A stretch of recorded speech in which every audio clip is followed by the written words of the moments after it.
Best sequel ever. Is it The Godfather Part 2? Terminator 2? The Empire Strikes Back? Aliens? Or Mad Max 2 The Road Warrior? Nope, it's World War II. Better than all of them. It's not only the greatest action piece of all time, it's also one of the greatest dramas of all time. The first in the series, The Great War, later renamed World War I, kinda like with Star Wars Episode 4, A New Hope, it was a bit of a dreary, depressing, anti-war, artsy black and white piece. But the sequel is an awesome two-a-day force. They didn't do the safe thing and make it just a copy of the first one. A complex story with many different plot threads and twists and turns. It's everything a sequel should be. More explosions, more baddies, bigger stakes, more exotic settings, more deaths. While the action in World War II is truly mind-blowing, it's the characters that set this thing apart. Even the secondary villains are badass. The Japanese are threatening, and the Italian guy is great comic relief. The guy playing him was really hamming it up. The main bad guys are so bad, they're good. The Germans. But they're not just Germans, they're the Nazis. An evil cult-like group filled to the brim with hatred and bent on world domination. The leader of the Nazis is this nerdy kind of weedy-looking guy, but the performance is so good that this Hitler guy is mesmerizing and terrifying. Better than even Heath Ledger as a Joker. Even his henchmen are scary. Hess, Himmler, Goebbels and the rest. They are super evil.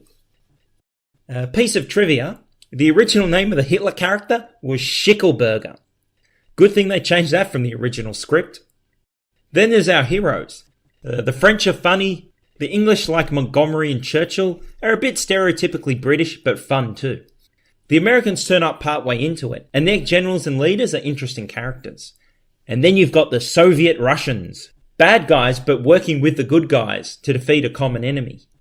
It's a great dynamic, and it set up Joseph Stalin and the communists as the villains for the next installment of the franchise.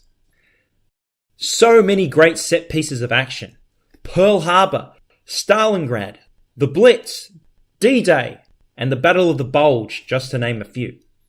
The improvements in technology since the first one make for some great action scenes, with rockets, better planes, bigger guns, even more cool tanks and shit, which were barely in the first one, which had a lot of sitting around in muddy trenches.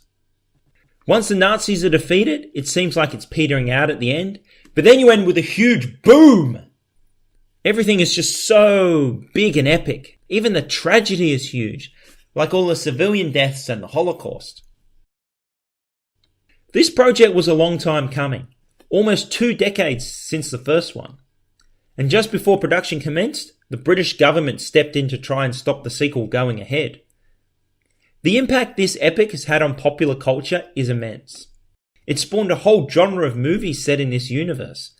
Because World War II is open domain, there is no copyright protection on it, so anyone can make movies about it. Instead of a third one, they went with an episodic series called The Cold War, with Stalin and the Soviets as the main baddies.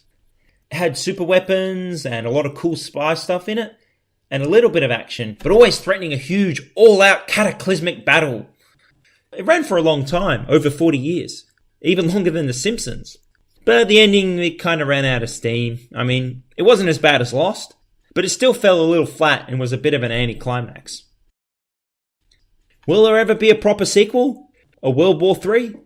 Well, we've been hearing rumours about it for years, but it's never come to fruition.